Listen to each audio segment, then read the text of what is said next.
What's going on, y'all? Welcome to another Friday night of interactive sports talk. I am one half of the dynamic duo, your co-host, Stephen Box, joined as always by the man, the myth, the legend, They call me Cool McCain. and together we are the The Play play Callers. callers.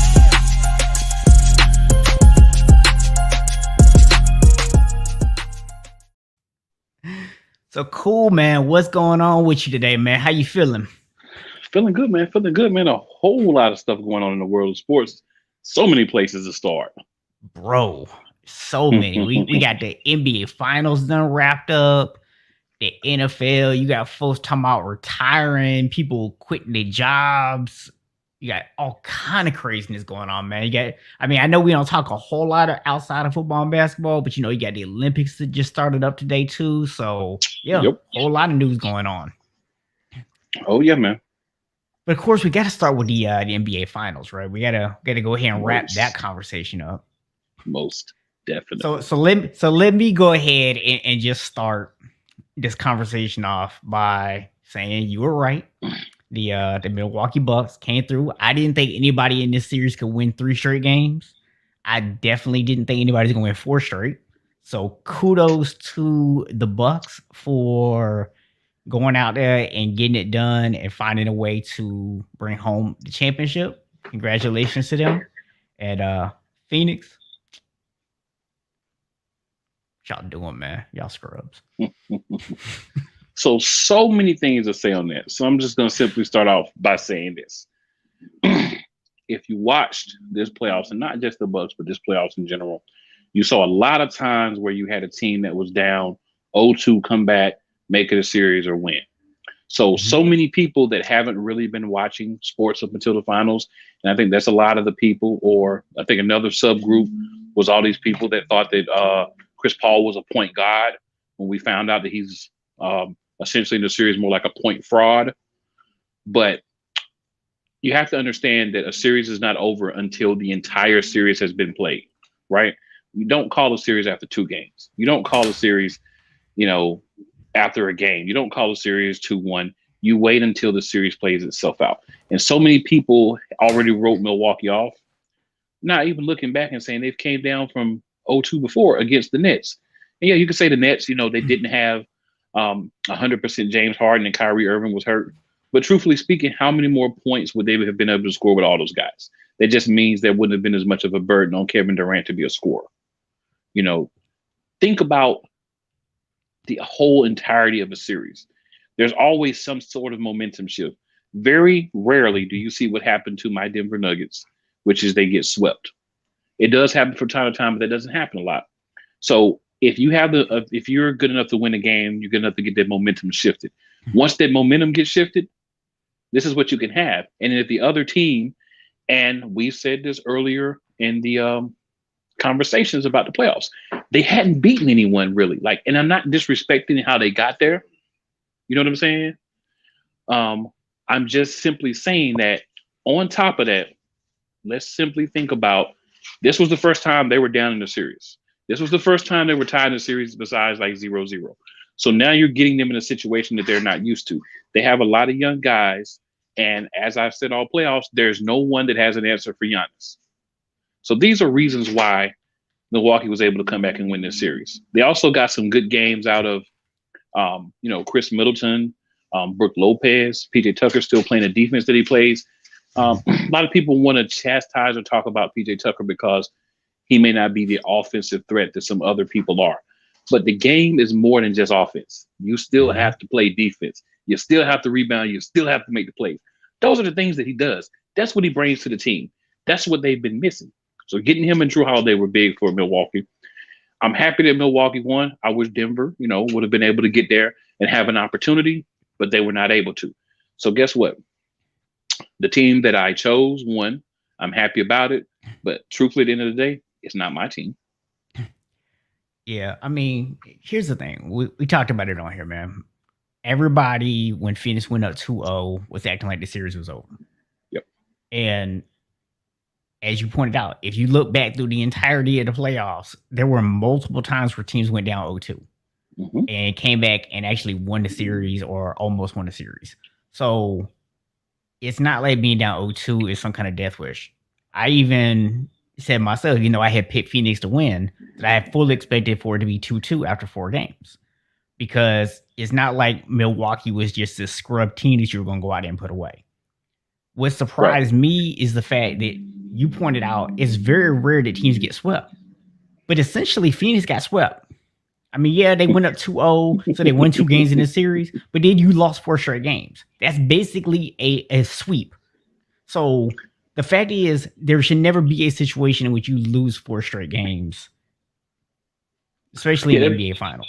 Yeah, they've been calling it a reverse sweep, right? They've been kind of calling it a reverse sweep. The other thing about it, man, is, a lot of people like to just hop on, different bandwagons. You think about this.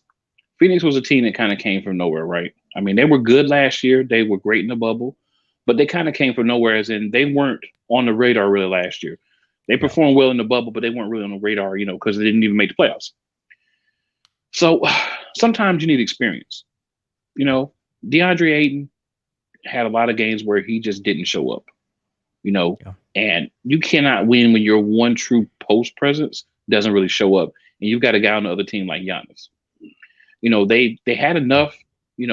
Milwaukee was also without Dante DiVincenzo. He's a big part of what they do. He's one of their better 3-point shooters. He's a hustle guy on the floor. He's a starter on the team. He actually would have been starting versus PJ Tucker. So that tells you how much they value what Dante DiVincenzo brings to the team. But he was out. He got injured in the first round and couldn't continue. He was out for the playoffs. Yeah. So they were missing a piece, and they were still able to do what they did. Now, you got to give the devil their due on the Phoenix side. They were without Dario Saric, who was their backup center and one of the better backup centers in the league.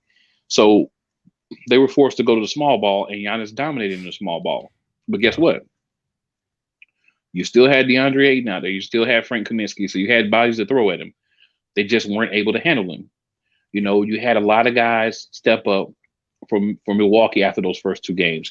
What we really saw was, and we talked about this after the first 2 games, you saw a lot of the role players from Phoenix essentially disappear after the first 2 games. Yeah, and never came back. They never came back. They got home. They still couldn't come back. And that's a big part of why, Phoenix lost. But a lot of their bench is young guys that haven't been in this situation before.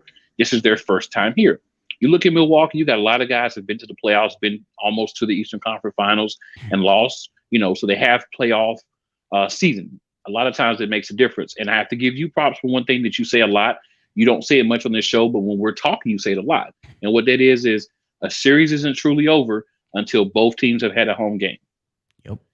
And that's, it can be put a lot of different ways, but the thought behind what you're saying, I have to completely agree with, especially what we've been seeing lately. If you can steal the game at home, that's great. But on the road, But at the end of the day, if you can win all the games in your building and you have 3-4 opportunities to win one game in the other person's building, there's a good opportunity that you're going to win the series, even if you're not the home team when it's a 7-game series, especially with momentum.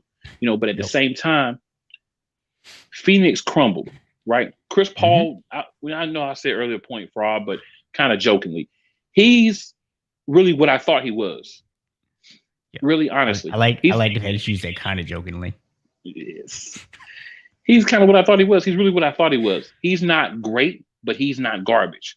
He's a better than average point guard. He's been in the league 16 years, so he's not a young guy, but he's a better than average point guard. He's going to make a team better. But when you depend on him to be your second scorer, that's still going to be tough when you have a guy like Holiday, who is a hound on defense, that was picking him up half court, full court, quarter court. A lot of the games after the first 2, they took away some of the things that Phoenix likes to do. Oh. They didn't switch like Phoenix wanted on the pick and rolls. And then when they did switch, they started putting Portis in, who's a little bit more athletic and can move a little bit more than Lopez can in this stage of his career. So, this is something I have to say that it's a little tough to say, but I have to say it. So I was wrong about Mike Budenholzer. I've gave him crap all year, right? Media's gave him crap all year. Everybody's giving him crap all year. But he made the proper adjustments in that series and won that series for his team. And for that, he deserves props. Yeah. Yeah, I mean, we talked about it after game 4. You know, Yeah. me and you had a conversation, and we're like, "How do you get out coached?" Because game 4, he clearly was the better coach in that particular game, Hmm. and both of us had that thought of, "How do you get out coached by Mike Budenholzer?" Like, come on, man, how do you let that happen to you? But then the same thing happened in the next 2 games. So when it happens once, that's just a coincidence. When it Yeah. happens twice, that's a pattern. When it happens 3 times, you gotta give the man his props. So I'm in the same boat with you. We were both very critical of him. We called him the weakest coach in the playoffs, and that may still have been true overall. But when he needed to step up his coaching game, he did, and you gotta give him props for that. Yep. I have to honestly say the words that I used was the worst coach in the playoffs. And Yes, I was talking about you when I said that. Yes. yeah. I just gotta accept that, I may have been a little off base with that comment. I wasn't quite as harsh as you, but Yeah, I was very I harsh was on, I on wasn't I Budenholzer. wasn't far behind, but I just Yeah. So, hey, when you're wrong, you own up to it. This is not one of those 3 or 4 letter networks. These are guys that actually care about sports. So, sometimes you get in your passion, you get a little worked up and, you kind of say some things that, may be a little bit much, but hey, it's what we do, You have but to you know own what? up to it when you do it. I will say this though, in our defense, it's very much like what I said with the Clippers this year. You know, where when It they came is. out and they actually proved that they weren't soft anymore, I willingly came out and said, okay, they proved to me they're not soft anymore. Yeah. But up until the point they proved it, they were still soft. Oh yeah, you And wasn't giving them nothing. That was funny and too. until Mike Budenholzer proved that he could coach in a big situation and make the adjustments he needed to make, he was garbage. Now, a couple of things. So I watched, the interviews from the Phoenix players as well as the Bucks players after the game and the coaches' interviews and everything. And I want to give a lot of props to Monty Williams, right? Monty Williams said all the right things. I mean, I've never seen this before. Correct me if I'm wrong if you've seen this before. Huh? So for those of you that may not have watched, the celebration stuff and the locker room stuff, Monty Williams actually went to the Bucks locker room and congratulated them after the game. And that's so much class that I don't think a lot of people understand how classy it is to lose in the finals, right? Go to the opponent's locker room, put your arm around the best player on the other team that just whooped your team's tail and put up one of the best, well, tied for the best closeout game performance with 50 points. What was it? 13 rebounds, I think 5 Yeah, blocks, a couple ridiculous. steals, like a really nice line to go hug this man, tell him congratulations, he deserved to be the MVP, congratulate the team, congratulate the coach, congratulate the organization. That's a level of class that a lot of people don't have. So if there is one person in that locker room that I felt bad for, it was Monty Williams. Yeah. I think a lot of those players, they still have opportunity.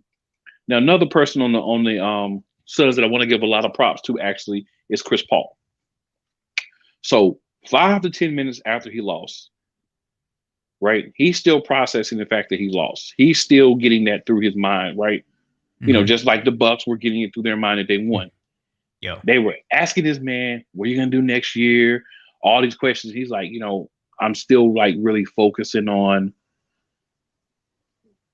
processing what's happened. The fact that we lost the game, we lost the series after being up 2-0. I'm still kind of processing that.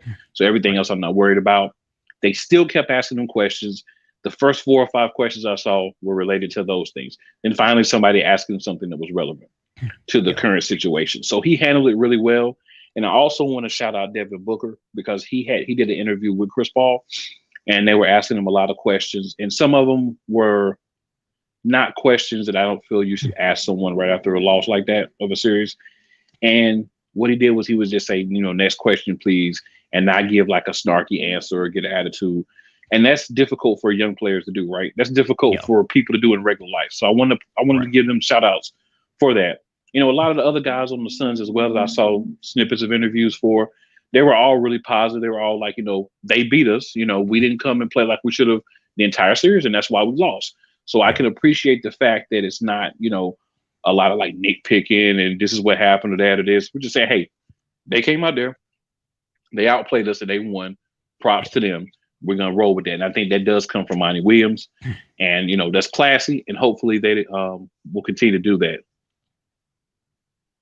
So, Eric, and shout out to Big E, one of our loyal listeners. He was saying that they don't allow the loss to marinate. I Yeah. definitely agree with that. You give the people time before you start talking about things outside of the actual game. If you want to ask them how did it feel the last few minutes of the game when you realized you were going to lose, I can understand that. When you ask the man about free agency and about this other stuff, it's like, come on, dude, we know what we're here for. Yeah. And then, so a big comment, and I want to get your thoughts on this. So Giannis said, and this is paraphrasing, that you know he wanted to stay in Milwaukee and do it. He didn't want to be on a super team and do it. He wanted to do Mhm. it with the organization that drafted him, Yeah. right? So, do you feel like one that was a shot at like LeBron, KD, those guys, and two, do you feel like that he was on a super team? Because I've seen a lot of conversations around this, so I wanted to get your thoughts on air where everybody could hear it. So, a couple things on this. So, number one is, was he on a super team? I mean, yes and no, because it wasn't maybe as high caliber of a super team as what we've come to expect, right? It wasn't like what you have in Brooklyn or what you have in LA. But make no mistake about it, you went out and got several players in free agency who were very big parts of that win. So by definition, you kind of were a part of a super team. Now, I give him props for the fact that he didn't go out and recruit some of the other best players in the league. He didn't conspire with a bunch of people to try to get them to Milwaukee. They went out and they got guys who made the team better, either through free agency or through trades, right? And that's really what any organization should be doing. So I don't criticize that whatsoever. It's not like when LeBron went and teamed up with Wade and Bosh in Miami, where they basically conspired to do that. But at the same time, I'm going to tell you, I don't necessarily feel like the shot was at LeBron or even KD.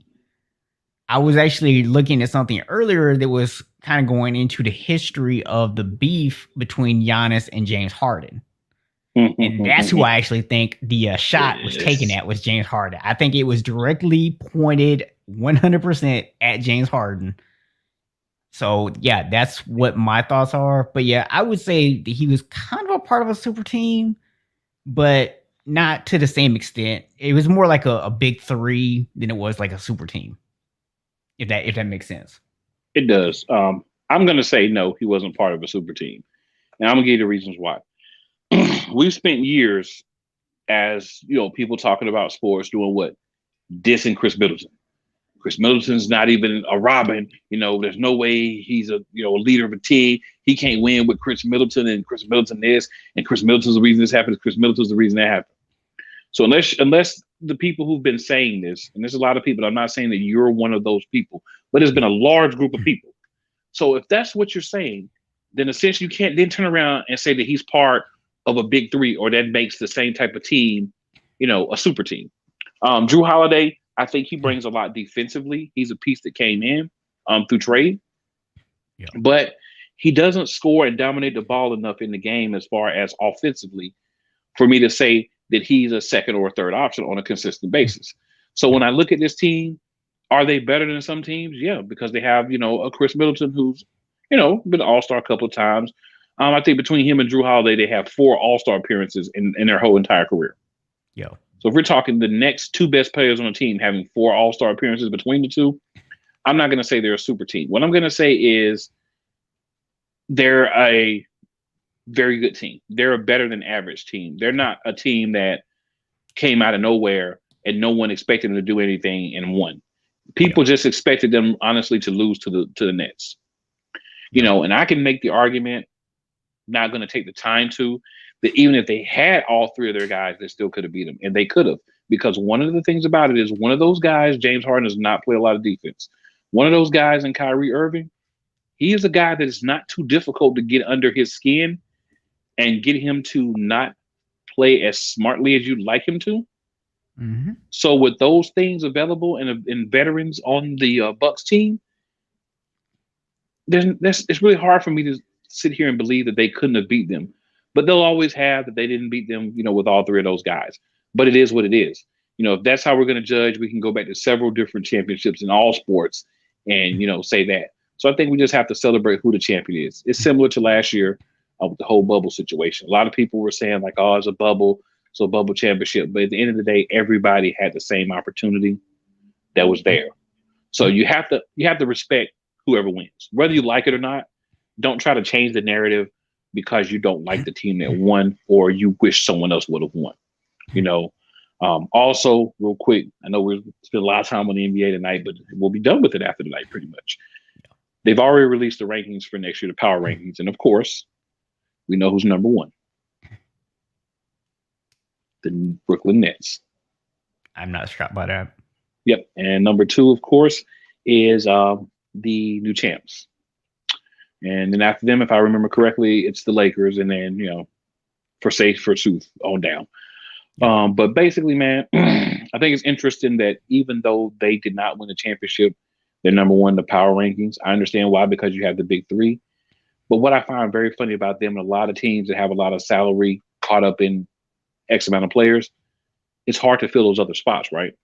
Because who else is coming? Because you're on a team where you have three guys who dominate the ball in the game. And then you also have to think about it this way. If you go back to the Celtics big three, which is what most people would say would be the first of this new kind of generation of big threes.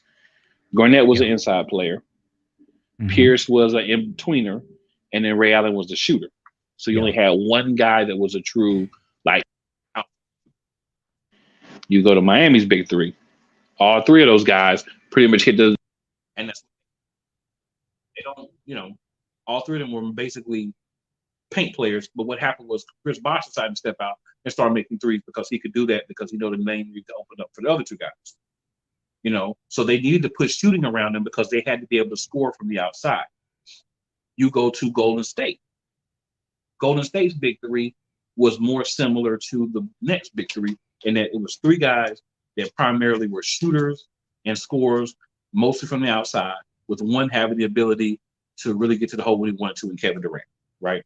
So you kind of have that. And you look at this big three in Brooklyn with Kevin Durant, Harden, and Kyrie. You got two ball handlers, third guy that can handle the ball really well. They're all three shooters. So what you really would need to add to that is guys that play in the post, guys that do the dirty work, guys that do those things. So there's not a lot of guys that are going to want to be added to that and handle that, right? So you got to think about bringing in other pieces and how you can do that. Like at LA, for instance, this is your team. I know you're going to talk about them. But in this argument or this discussion, I should say, think about it this way. You're the Lakers. You got LeBron. You got AD. Mm-hmm. AD's the guy you want in the post some. AD's the guy you want working in the post and doing things in the post, right? You want LeBron to kind of facilitate. He can make some shots when he's hot, but he's not making it all the time. You can add more pieces to that because you've got one guy that's mostly inside, one guy that's a little more versatile, but neither one of those guys are high percentage 3-point shooters. Right. Davis can step out and make some, but he's not a high percentage guy. Right. So what you're essentially doing right now is you're saying, okay, I can add pieces to that. But when you look at that Brooklyn situation, what's needed to be added, you're going to have a specific type of player that's okay with playing those specific roles to go to Brooklyn. And they may not be appealing to some of the higher end free agents, even if they're like a middle tier player, they may not want to go be part of that situation. Yeah, I mean, I would even argue, like you use LA as an example, even there, you still are really trying to bring in a specific type of player because you really need guys who can get a shot off without having the ball in their hands a lot. And we've had this conversation specifically about a guy who's on the roster, Kyle Kuzma, that both of us have agreed that if he were to go somewhere else, he might actually be able to go up another level and shine because at the end of the day, Kyle Kuzma is a guy who, without the ball in his hand, he's not consistent enough to really be a playmaker. So I see we've lost Cool. He'll be back in just a second. I think he's having some technical difficulties with his microphone. So we'll give him a second to get back. Let me add him back in. There you are. But yeah, so I was just talking about, Kyle Kuzma being a guy who could go to the next level given the opportunity to handle the ball more. But what you really need in LA is a guy who can get his shots off without having to have the ball in his hands. And Right. that's why Kyle Kuzma has struggled to go to that next level in LA. So anytime you put multiple superstars onto a roster, you're going to have to find guys who can fit around them and are willing to accept a lesser role, which is a difficult thing to do sometimes, especially when you start talking about certain positions. Because guess what? Everybody in the league wants to attract shooters. Everybody in the league wants to attract, wings who can defend. These are guys who, guess what? They don't grow on trees, but everybody in the league wants 3 or 4 of them. So you having to go out there and compete for those guys. So it comes down to, is this guy a ring chaser? Or is he a guy who wants to grow? And if it's a young guy, a lot of times they're not ready to go chase rings yet. So they're not ready. A lot of times when you get these superstar teams, they're having to depend on older players who might give you a lot offensively, but they usually are a little bit more reliability on the defensive end. Yep. And, just one of the things that I did like about a lot of the different players in the Bucks, Giannis on down, everyone talked about roles. Everyone talked about how they know they had a defined role. Like they did an interview with Pat Connaughton and Bobby Portis Jr. So Portis and Connaughton were talking about how they come in, they bring offense sometimes. Some games that's not needed. A game like, for instance, the closeout game, Giannis was, on pretty good, scoring a lot of points. So, Connaughton had like 6 or 7 rebounds, different things. So they were talking about how they understood their roles and how they talked amongst themselves about do your role the very best that you can do. And that's something that I think is difficult because a lot of these guys come into the league, they've been the man in high school, middle school, college. Then you get to the pros and you're playing against much better talent.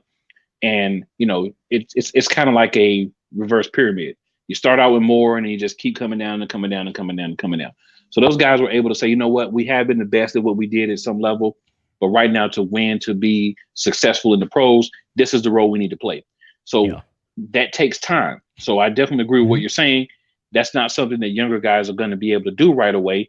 That takes time. Sometimes you go out, and a good example that I always think about is Kenny Smith. Yeah. So Kenny talked about, I think, when he was with the Kings, and they try to put a team around him and make him the guy, and the team stunk. And that's when he realized, I'm never going to be a number one option, right? Yeah. So he went and he was a great role player, won championships with Houston as a role player. So sometimes understanding what's best for you, not what you have been, but what's best for you in the current situation and being able to adapt to that is the best. So, I think that's something that's very important on championship teams. And that's one of the things that some of the teams that didn't make the playoffs that made last year, or some of the teams that didn't go as far, they didn't have that same nucleus, that same group. Yeah. So I look forward to next season, and I say, for the Suns, the Bucks, and all the other teams, get the right pieces, keep the right pieces, and try to make your team stronger. I expect a team like Atlanta to be better next year. I expect a team like Golden State to be better next year. I expect my Nuggets to be better next year. If Jamal Murray can come back healthy and we can add some more pieces in free agency. So, everyone just worked to be better because I'm really happy with the NBA product this year. There's some hiccups.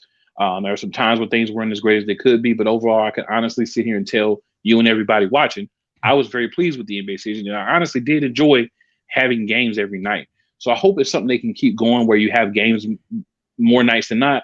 Maybe just not as many people playing, but having games because, man, that was great. Yeah. So one thing I do want to talk about real quick before we change over and finish up the NBA talk here completely is this conversation that's going on right now, more of a debate that's going on where on one hand, you have the media, right, who always wants to put together the list and they want to compare people and they want to rank stuff and they want to do those things because they get clicks and their headlines, right? So the talk in the media right now is like, oh, Giannis is already a top 20 or 30 player of all time. right? He's won, already a couple MVPs, and he's won a championship and a defensive player of the year. And him and Michael Jordan are like the only two people that actually do that. And they're trying to put him in this rarefied air already. And we're seeing a lot of former players that are coming out going, yo, slow down, right? Giannis is like still young. Yes, he has a ring. He's a great player. He's a fun player to watch. But let's actually let him play out his career before we start trying to put him in the top 20, 30 ever conversation, right?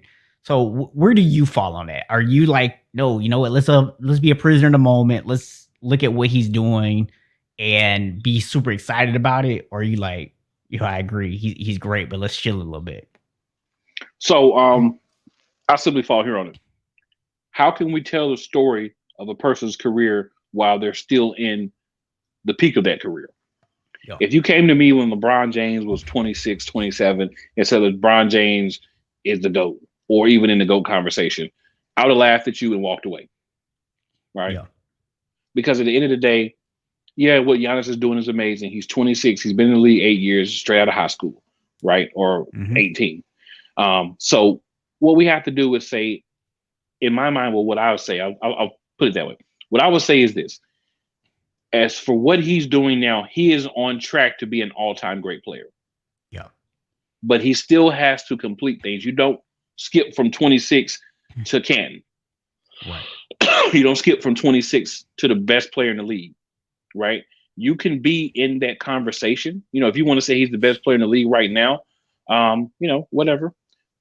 There's a few people that would probably argue that. Number one would be that guy in Brooklyn, Kevin Durant. Yeah. I don't think LeBron really cares anymore because LeBron's like, I'm old now, Yeah. Somebody else could be the best player, whatever. But I think that, let's just let it play out first. Let's just say that, hey, he's on the path to go in that direction. He's on the path to be a top 5, 10 player all the time, maybe top 10 player all the time. But he's not there yet. Right. He's simply not there yet. One championship doesn't put you in rarefied air. Now, if he goes on and gets 2 or 3 more MVPs, never gets to another finals, and he's 1-0 in the finals, then hey, yeah, you probably still you don't hold that against him. If he can still get the other individual accolades that he has a team that's continuing to get to the playoffs and play deep, that's great. But yeah, it's way too early. Yeah, so Eric says, it's way too early. That early image can mess these players up, especially with their confidence when they have bad games. It starts putting pressure. Some people puts pressure on. Some people, it gives them an overinflated ego. Now, from what I've seen to Giannis, I don't think he's going to be the kind of person who is going to necessarily overinflate his ego. But you never know. I mean, we've seen stranger things happen. Is he a guy who, if he has a couple of bad years, or let's say next year Milwaukee doesn't come out as strong, maybe Brooklyn comes out and looks like this, dynamo, and they just destroy Milwaukee in the playoffs. And then all of a sudden people start talking about, oh, their championship was a fluke. They would have never won had Brooklyn been healthy. If that kind of thing happens, now how does that impact Giannis after hearing all this praise all year? Because you know how the media is. They'll turn on him next year. All of a sudden, they'll go from saying you're a top 20 player of all time to saying that you're overrated and that your championship was a fluke. Yeah, and he's well aware of that, to be honest with you. Hearing him talk in his interview, he has a very high level of awareness. He understands that right now they're going to say, oh, Giannis is this, Giannis is that. But he remembers how they talked bad about him for missing free throws, those things. He remembers those things. He actually brought them up jokingly, but not jokingly during his press conference. So yeah, I think he's level-headed, but you do bring up a great point. We don't know if that shift to attacking him consistently could affect him on the floor if that were to happen. And we don't really know that about any player. Right. It's very few players that can deal with that, handle that, and still be able, to kind of do their thing. So I do think it's too early to crown him. I do kind of agree with what Eric's saying as well. We don't need to even get into that right now. Let's let him play. Let's see what he does the next 4 to 5 years of his career. Then we can start talking about if he's an all-time great. Right. Yeah. He's on the path to that. But one championship, a couple of MVPs, a finals MVP, those are great accolades. But let's see what the rest of his career brings first. Let's pump the brakes, people. Just pump the brakes and let the man have a career. And look, And look, if you want to make an easy comparison to what this can do to someone, and this isn't necessarily that it affects you on the court, but it does affect you in other ways. Part of why LeBron ran off and joined the super team was because of the criticisms he was getting, not necessarily from the media, but from a lot of fans. King And James. why was LeBron getting those criticisms? Because everybody jumped on the comparisons to Jordan. Mhm. People were trying to put LeBron in the GOAT conversation before he even went to Miami, before he even had won a ring yet. And of course, that pissed Jordan fans off. So now you got all these Jordan fans that are constantly talking bad about you and saying all this other stuff. And LeBron might, deny it, but we all know that you went to Miami to specifically go chase a ring so you could get that blemish off of you. So that way you could say you had a ring. So no doubt in my mind that all that talk around him had an impact on him. So, let these guys go out and play, man. Just enjoy it. Stop trying to rank everybody. Exactly. Just let people enjoy, being themselves, playing the game. Let's just watch the greatness happens as it happens. We don't have to, every time somebody does something, now they're the greatest player of all time. Like I said, if you want to say it's kind of like a passing of the torch, that we feel like Giannis is taking over as, the best player in the current NBA, that's fine, right? Because it's at that point. A lot of the stars are older. Durant, all those guys, James, a lot of those guys are getting older, getting advanced in their careers. They're not going to be at their peak forever. So I'm fine with that. But let's not go into all-time stuff. Let's just pump our brakes a little bit. Let's let it happen, and let's see what happens. It's just that simple. At this point in his career, LeBron's like those people when they run marathons, how they actually group you by your age class. LeBron's the best player in his age class. That's well, that's definitely undisputed.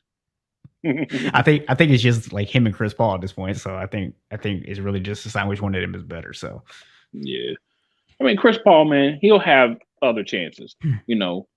There's a lot of rumors going around. We'll talk about some of that once we get some more finalized information, right? We don't necessarily just sit around just run from rumor to rumor to rumor. We ain't got time for that. Oh no. I mean, look, we could sit here and spend the next 23 minutes just talking about all the rumors for these 17 billion people that's going to get traded to the Lakers. So right. Until we know something more solid about any of this stuff, there's no point in talking about it. Yeah, it's not really a wise decision. So one thing I do want to talk about, though, is a story that might be breaking by this time next week. We might have a lot more clarity around, but I'm curious what your initial thoughts are. That Oklahoma and Texas have both been in talks with the SEC, and the rumor is sometime within the next 24 to 48 hours may actually see them put a declaration into the Big 12 that they plan to leave. Well, I think it's something that's great for those two schools. Let's be honest. If you're Texas, if you're Oklahoma, and you can get in the SEC, that's going to boost your opportunities to play in championship games. You're probably going to get a good revenue stream. There's a lot of things you're going to get off of that. But you're going to destroy the Big 12. So the first thought I had when I heard this, and I'm going to be honest, ACC fan, just being honest. I wonder if Baylor would come to the ACC and we can get Notre Dame to finally sign up. That would really make us look pretty good compared to what's happening with the SEC. Honestly, that was my thoughts. Like, I don't have a problem with teams switching conferences, right? That's how Miami got into, the ACC. Right. No problem at all with that. But I think if you do go somewhere where it benefits you. It's benefited the Hurricanes to be in the ACC. So, hey, no problem with that. It would benefit Texas and Oklahoma, but I can tell you a couple of teams that may not be happy with that.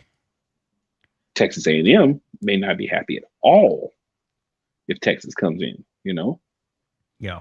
And, some of those other SEC teams may not be happy with Oklahoma because, rivalries. And I was listening to local sports radio talking about this. And one of the things I thought about was, so what if like Florida State or Miami was trying to go to the SEC, right? What if Georgia Tech was trying to go to the SEC, right? And not saying I want those teams to leave, but I'm just thinking about teams that would have natural rivals already in the SEC. Yeah. Would Florida want that? Would Georgia want that? Would Texas A&M want that? I'm pretty sure the answer would be no. Yeah. So if I'm those schools, I'm kind of like, look, this is a week deal, but look, any of these teams that would be like a natural rival for us want to come into the SEC, we're gonna agree, wink wink, to vote no to keep them out. Yeah. Right. So I think we're gonna have to see how this plays out because there's a lot of different angles like money, travel, where they would go if one would go to one side of SEC, one go to the other, how that's going to affect that would be the first 16 team conference, how that's going to affect the Pac 12, Big 10, Big 12, ACC. You're going to then have to scramble to try to keep up, right? Because if Yeah. they do it, other teams have to do it. So I think it's very important. This could be a milestone, actually, because this could get closer to some of the things that a lot of us want, which is more teams in the playoffs. Yeah. Because if you're going to have all these teams go to the SEC, it's like, if you're going to get 3-4 teams out of the SEC every year, then you can't do 4 teams. You're going to have to go to 8, maybe 12. So maybe this can facilitate some of the other things that we want. But we've been hearing for years that they want to do super conferences. So I'm not surprised that this is happening. And, good for them if that's a move they want to make. But, if you're really wanting to leave, you could also talk to the ACC, So supposedly the conversation with the SEC has been going on for a while. The ACC did apparently reach out to them. So the one thing I find really interesting about this, and they were actually talking about this on the local sports talk here, was Texas and Oklahoma both have these TV contracts within the Big 12. If they were to leave this year, they have to pay, I think it's like $80 million because they could lose that TV deal. So they had to pay like $80 million, or they have to stay until like 2024, 2025 when the TV deal is over in order to not have to pay the $80 million. Now, how weird would that be to sit there and tell the Big 12, hey, we're going to leave. We're going to completely destroy the conference. Screw you guys. And then you stick around for 3 years. You know what I'm saying? In 2025, right. Right. So it's like the analogy that the guy here on the radio used was, that's like getting divorced and they're still living in your house. It's like, that's just like, you don't do that, man. If you gonna say it's over, then just move on with your life. So I'm curious to see how this goes out. I'm really especially curious for the fact that they say this might go down the next like 2 days. So by the time we come on here next week, we'll be able to talk about some of the ramifications of it. Maybe by then they'll have, if they do announce it, they'll talk about what the divisions are going to look like, because that's another thing. It might cause some shakeups in terms of teams that you normally would play. Right. The way that the SEC does their schedule. There's possibility that could cause Florida State and Florida to not be able to play each other anymore. So you have a lot of moving pieces there that could fall out of this. So it'll be interesting to see. Yeah, it would be. I mean, but I still say, at the end of the day, still good for them because, you're going to where it's more lucrative for you and you got to do what you got to do. You got to look at the team. I had no issue with it. Yeah. I mean, if they want to do it. And they have I would say that they have the boosters for those 2 teams that if they wanted to go ahead and go to SEC and pay that money would be there and it wouldn't be a problem. Yeah. I mean, in the grand scheme of things, I don't know what the exact numbers are. I would need to look up the numbers to see what do they make on average in the Big 12 versus what could they possibly make as part of the SEC. But I'm going to assume that it wouldn't take them very long to make up the $80 million. And I'm pretty confident they'd be able to get new TV deals. So. Yeah, pretty much. So, I mean, yeah. Now, funny comment, not something we spent a lot of time on, but just wanted to mention it.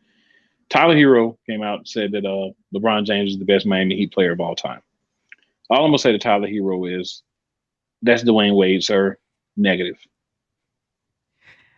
When you sent me that earlier, I was like, I'm just going to wait and see what he says because I know that D Wade is your boy, that you're a huge D Wade fan. So I was just waiting to see what your response to that was going to be. Yeah, I mean, it's not even like just because I like Dwayne Wade when he was a player, my favorite player was player. Look at what he did for that team, for that organization. The fact that he was there more than 4 years, actually won a championship outside of being part of that Big Three. It was basically the face of that organization for his entire tenure there. He's the best player of all time. Come on, Tyler Hero. What are you doing? Yeah. I mean, this goes back to the whole mentality of living in the moment kind of thing, right? Yeah. Especially with these younger guys that maybe Hmm. they didn't see some of this stuff. It's like when I see people talk about, oh, LeBron is, the greatest Laker. I'm like, LeBron's not even the greatest Laker of the last 20 years. He's It's definitely like not the too. greatest Laker. I mean, there's like many guys. Just off the top of my head, I can easily sit there and say Magic, Kobe, Wilt, Kareem, or not Wilt, but Kareem. Those guys, Shaq, all those guys are better than LeBron in Yeah, terms of because what if he's you done in LA. well, yeah, because if you're gonna quantify that, it's got to be what he did with that team. Yeah. So you can't take what he did with Cleveland, what he did with LA and Miami, and put it all together. You have to take that particular piece, and that's why I was part of a discussion where we're talking about like greatest players in Bucks history, and this was like a couple of days after the championship win, I think a day or two after, and they were saying like, oh, Kareem, and I'm like, well, we can't really count Kareem because we count him as a Laker great. He did win a Yeah. championship there, but you can't really. I don't see the logic of counting someone for multiple teams, right? Yeah, you Yeah. play on multiple teams sometimes, but where you had your greatest success is where I would look at you at, and by far for Kareem, that was with the Lakers.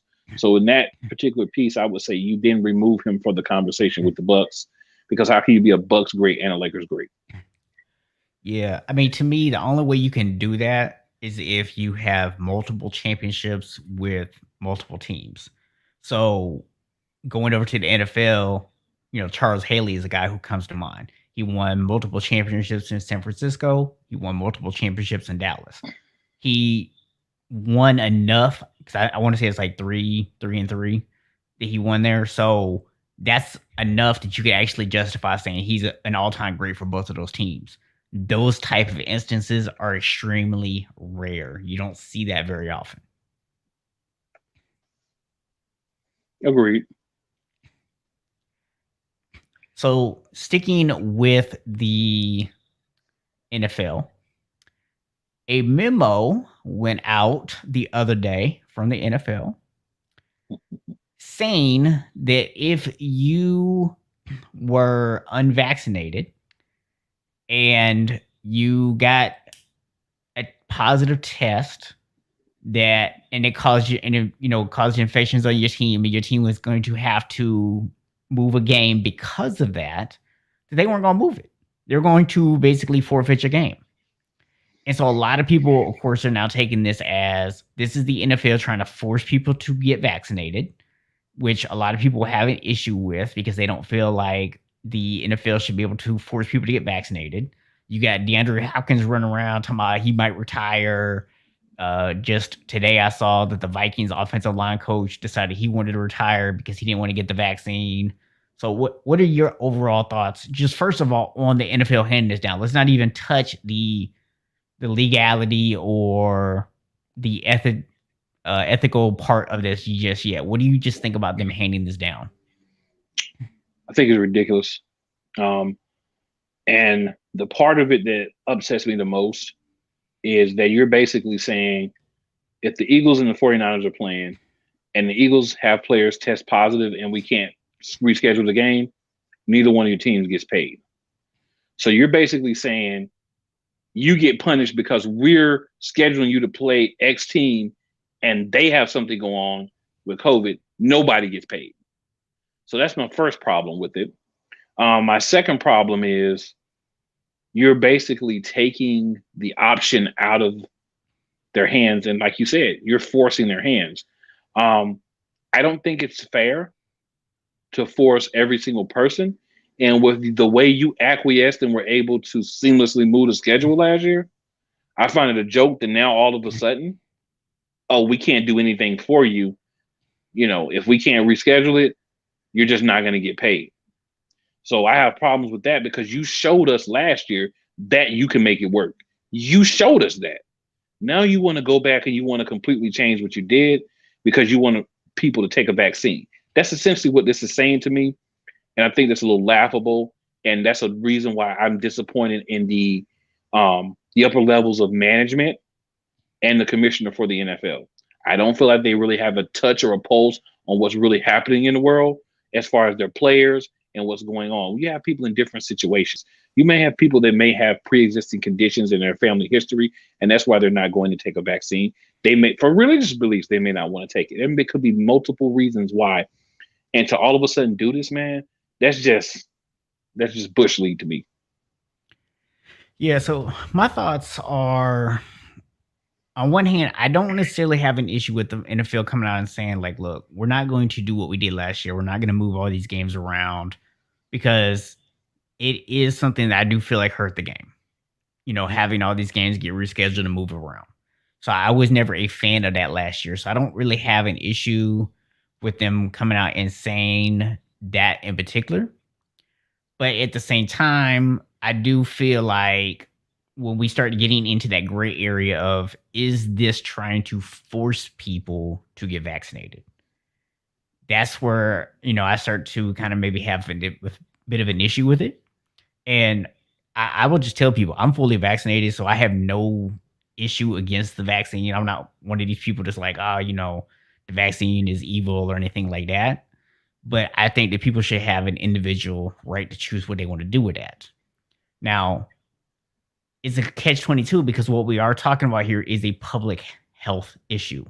So we also have to respect people's privacy on whether they want to disclose if they've been vaccinated or not, right? So if I'm in a locker room with somebody, I feel like I should be able to know whether that person is vaccinated. I should be able to know whether they're putting me at an increased risk.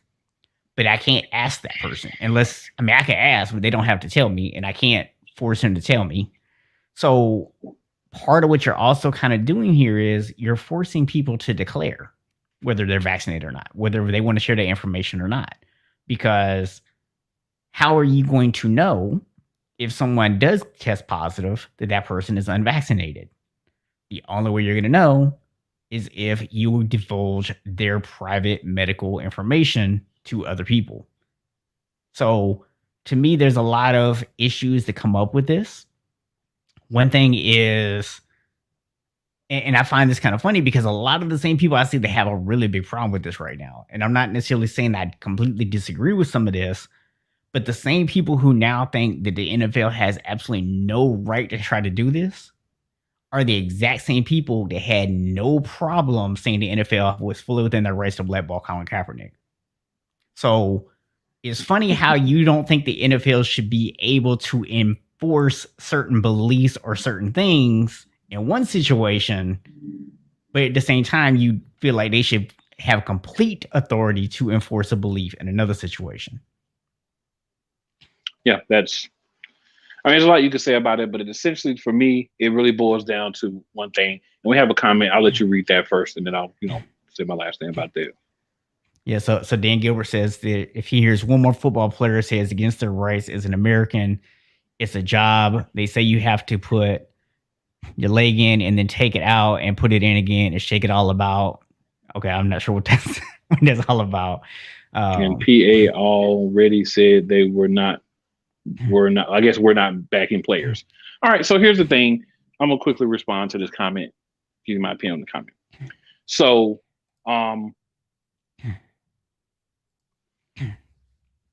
if I work for a company and that company says that I have to be vaccinated to do that job, right? Mm-hmm. Then I have the option to say, hey, I'm gonna leave or not, right? But if I am not an employee. So this is where I think Dan Gilbert's response is completely and totally and utterly off. The NFL players are not employees. Right. They do not work on a payroll. Okay. They're essentially independent contractors. They're independent contractors. So understand that you're taking someone that you will not make an employee of your company. You won't give them a paycheck and make them a regular employee, but you want to treat them like a regular employee. So say your job, Dan Gilbert, says, hey, we're no longer going to cover benefits for you. We're no longer going to give you any 401k, any pension, any of that. We're only going to give you your pay. We're not going to take taxes out or anything. So if you don't pay your taxes. Oh, well, if you don't do this, oh, well, you don't do that. Oh, well, that's not our problem. Yeah. But we're still going to treat you just like we did when you were an employee as far as what you can and can't do and hold you to the same responsibilities. I'm going to commonly say I don't think you would be at that employer or that company any longer.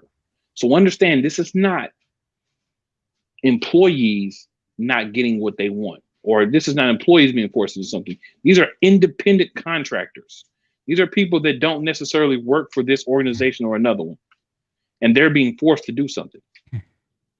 So that's where it comes into, this is a joke to me and why I have a problem with it. Yeah. And here's what I will say. I look at this from a slightly different perspective than a lot of people, because my perspective is not so much about the NFL in particular or their ability to do this, because I have my own personal feelings about what I think about a lot of the players who don't want to get the vaccine or don't want to take safety precautions if they choose not to get the vaccine. I have my own individual personal feelings on that. But I also am always a little apprehensive about any time that we allow a business to do certain things.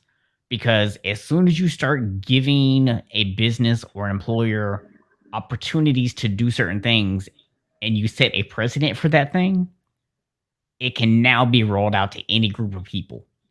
And I think a lot of times we've talked about this in the past on this show when it came to things like racial inequality or gender inequalities, where people look at a situation, they go, well, that doesn't affect me, I don't care.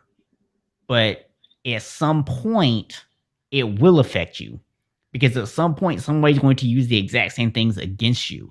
So we have to be very careful about what we allow somebody like the NFL to do here, because now all of a sudden your employer might go, hey, the NFL got away with this, so can I. Yeah. I mean, you have to think about these things in a totality, not just an individual situation. But companies pay him. So he said companies do this all the time when it comes to rules. But you're forgetting the point that these are not employees of a company. These are independent contractors. An independent contractor has certain rights because they're not an employee. They don't have an employee agreement. Okay, that's the difference here. Yeah. Employee, independent contractor are two completely different things. So if you want to basically make them employees, take out the taxes on their check, get them 401ks and pensions and all those things that an employee has, then you get into a realm of what you're saying. But until that happens, these are independent contractors that you're saying should be treated like employees. That, sir, is a no-no in business. It's a huge no-no. Yeah. And one of the other things I wanted to quickly talk about, the USA women's national soccer team. They lost a game to Sweden earlier this week. They hadn't lost a game in 44 games. Ironically, the last game they lost was to Sweden. We don't talk a lot about other sports outside of, like we said earlier, outside of basketball and football mainly. But one of the things to think about in regards to this is 44 games without losing. That's a huge accomplishment, right? They lost 3-0 or 0-3. But, they've bounced back and won a game since then. And I think that they're going to be a prohibitive favorite, to win the gold medal again. But I say that just simply to say, anytime, any day, anybody can be beat in any sport, right? We saw it with people thinking Phoenix was going to, win. They were going to be able to be beat. A lot of people thought, including myself and I believe my co-host as well, that Kansas City wasn't going to be able to be beaten in the Super Bowl, even by Tampa Bay. There's always times where you think a team can never lose and they lose. Yeah. So, kudos to the women's national team for what they've done and that record they were on. Start a new one. Let's get busy. Yep. Because let's bring home that gold medal for women's soccer for the USA. And if those of you did not watch the opening ceremony, if you had to work, then they started over at 7:30, so you probably would still be able to catch a little bit of it when we're done. The whole opening ceremony, and you probably can catch it online as well. I'd recommend seeing it. I saw a little bits of it and did some really nice things because, of course, there's not fans. So definitely, if you've been watching in the past and you're maybe shaky on it because of the whole situation, I say give it a watch. I think you'll enjoy it. So I do want to go ahead and respond to Dan's other question that he asked in regards to the whole NFL thing about why is the NFLPA not making a big deal out of this. Now, I don't know exactly why the NFLPA is not making a big deal, but I'm going to tell you what my speculation is as to why. And I'll be curious to see if my co-host agrees with this. I think when you look at the numbers, when you look at league wide, because we know teams that are above a certain vaccination percentage, we know the teams that are below a certain percentage. I feel like we can safely say that the majority of players in the league have been vaccinated, just based on the numbers that we've seen. So if you are the NFLPA and you come out and you're reporting maybe, let's say, 25% of the league or whatever that number is of unvaccinated players in a public health situation, you're basically now going to tell the other 75%, we don't care about your health. So in this particular instance, the NFLPA has made a decision that they'd rather stand behind the 75% or whatever it is players who are vaccinated than the 25% or whatever who are not vaccinated. That's why I think they're not making a big deal out of it, because they don't want to come out and make that 75% mad by saying, well, hey, it's this group's right if they don't want to be vaccinated, and we're going to stand by them. This is an easy decision for them to make and keep most of their players happy. If the situation was reversed and you had 75% of the players that said they didn't want to be vaccinated, the NFLPA would be making a big stink about this. That's just my speculation. I'd have to agree. It's that. And then, of course, it's not collectively bargained, right? A lot of things that aren't collectively bargained, the Players Association will kind of hang back on it and just see how things shake out, because, these are things that obviously they'll probably take to the table and say, look, we backed it. We allow you to do whatever with that because it wasn't something that was collectively bargained. We need to collectively bargain this one way or the other moving forward, so it's on the books, because now we've been through this.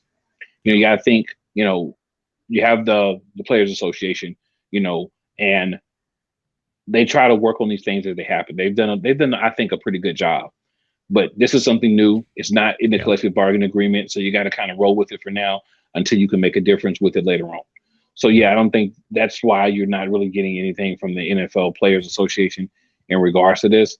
But like I said, you could really hurt the product with this, because there could be some big names that say, you know what, I'm not taking the vaccine for whatever reason.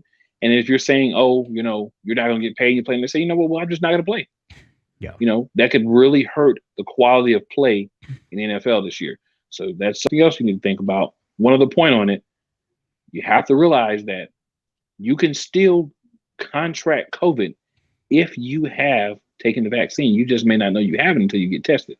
Yeah. So what happens if that's the case? Yeah, and that's what I was saying going back to earlier is now the only way you can do that is if you're putting out there, you're basically exposing people's medical records of saying, hey, this person's vaccinated, this person's not vaccinated.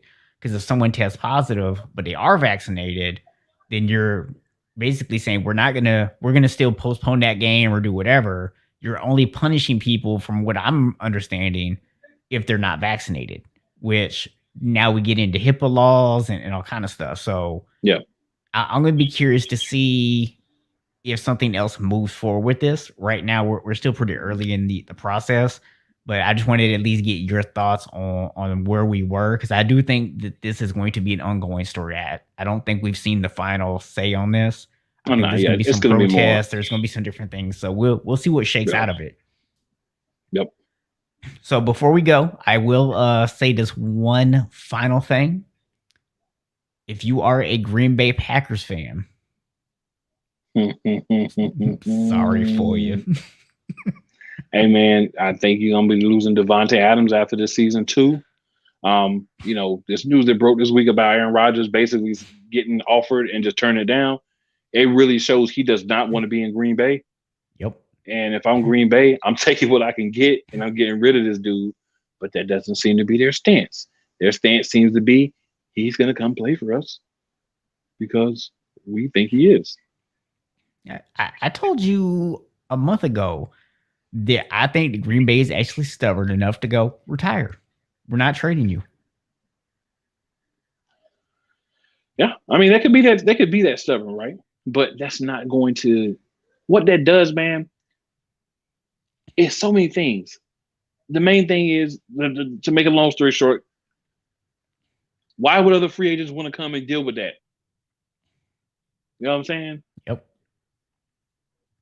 Why would restricted free agents not say, you know what? Let me go somewhere else and get a contract that you're not gonna match and not come back here and not try to work with you and give you no discount because of the way y'all do people here. This is your second time that you screwed over a franchise quarterback like this at the end of the career. And this is why Adams broke off his contract negotiations, I think. Yes, it is. I mean, he's talking about going to play with David Carr. Yeah. I mean, you got to think about just how that sounds. This man would rather go play with David Carr. I'm just saying, come on. You know, I have a higher regard for David Carr than you do, but he's definitely not an Aaron Rodgers. Yeah. So Gilbert, unless David Carr is going to go to the Dolphins, I don't think that's going to be the case. Yeah, why would Davante Adams want to go to the Dolphins? I mean, obviously Miami probably has money to pay him, but who's going to throw him the ball consistently? Right. Yeah, he's coming from Aaron Rodgers. He's going to want another quarterback that knows him, which is David Carr. He thinks Aaron Rodgers is going to the Dolphins, I think. Oh, he thinks Aaron Rodgers. If you're thinking Aaron Rodgers is going to the Dolphins, the Dolphins have, some things to put together, but they have to be willing to trade him first. That's the biggest thing. There's several people that he would be a better quarterback than what they have, but Green Bay has to be willing to actually trade him.